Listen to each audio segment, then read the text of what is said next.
This isn't a story about a mother-in-law from hell. This is a story about the perfect mother-in-law. Kayla's mother-in-law showers her daughter with gifts. She texts Kayla sweet daily messages, constantly is complimenting Kayla, and yet when she's around, Kayla feels like she can't breathe. So even though she feels like the worst daughter-in-law in the world reaching out to us, she knows she has to because she's feeling emotionally burnt out by her mother-in-law, and she feels like she is the sweetest woman and she doesn't want to start resenting her, but she finds herself ignoring calls, making up lies as to why she can't call her back, and she's just feeling so guilty that when she does come to visit, 'cause she lives out of state, she counts down the days until her mother-in-law leaves. So let me back it up so that we can truly step into what Kayla's experiencing, and then we'll together try to help her out with some boundaries.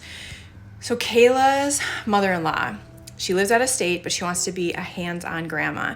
She sends multiple gifts, ships it multiple gifts a week. And it's not like something's on the way, let me know if she likes it. It is, did it get there yet? Amazon says it's arrived. Can she try it on? Can you send me a picture? How about a video? Is she played with the toy? Can I play with her through FaceTime? Did the puzzle get done yet? As you can see, every single gift that is sent requires a lot of back and forth interaction and a lot of time.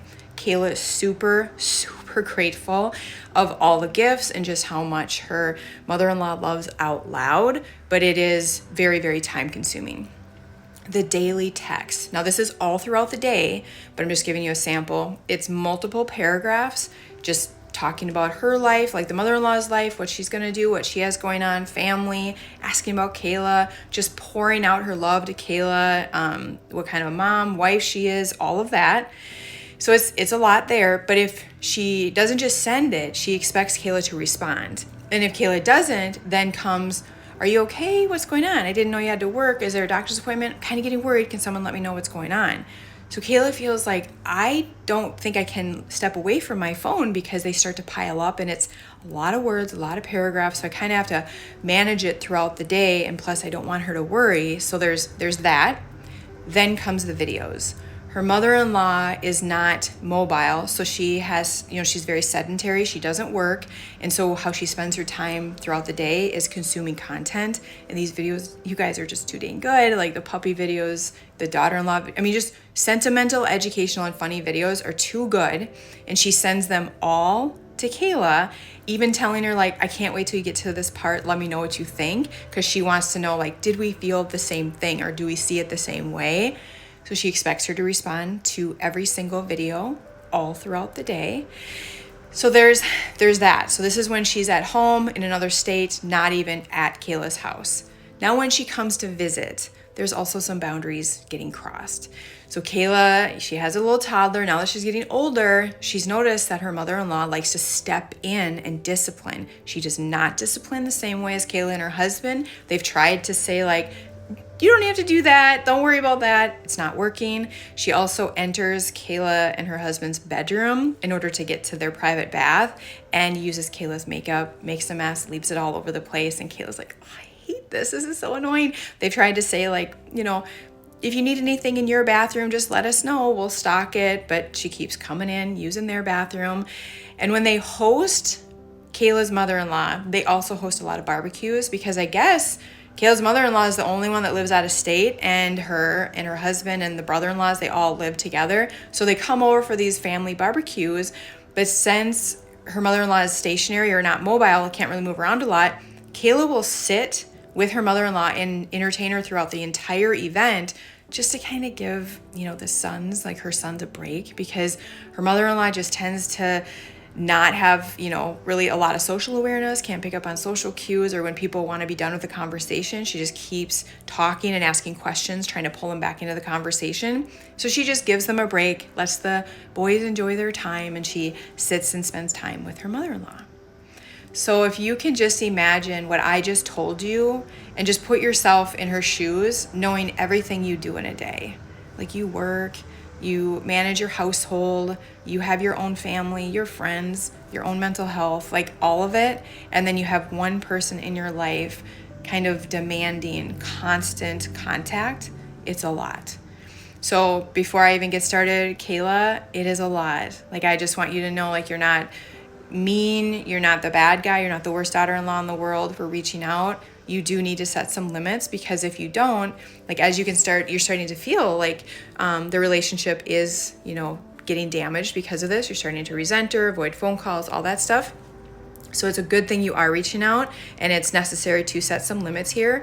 Before we even talk about the limits, I think the most important thing we have to point out here is, I feel like your mother-in-law is lonely. Like, she sounds maybe isolated because she's not mobile, but she sounds very, very lonely. And maybe you are the only one in the family that still talks back and, is still like giving her kind of like a lifeline.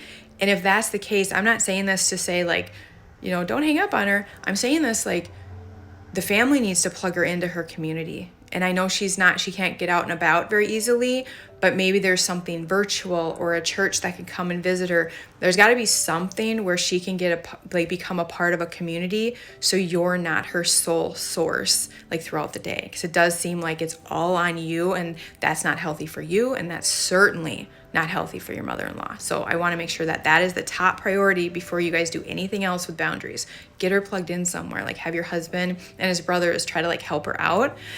Now, in terms of just what you should do to kind of protect your peace and the relationship, if this were my situation, this is what I would do.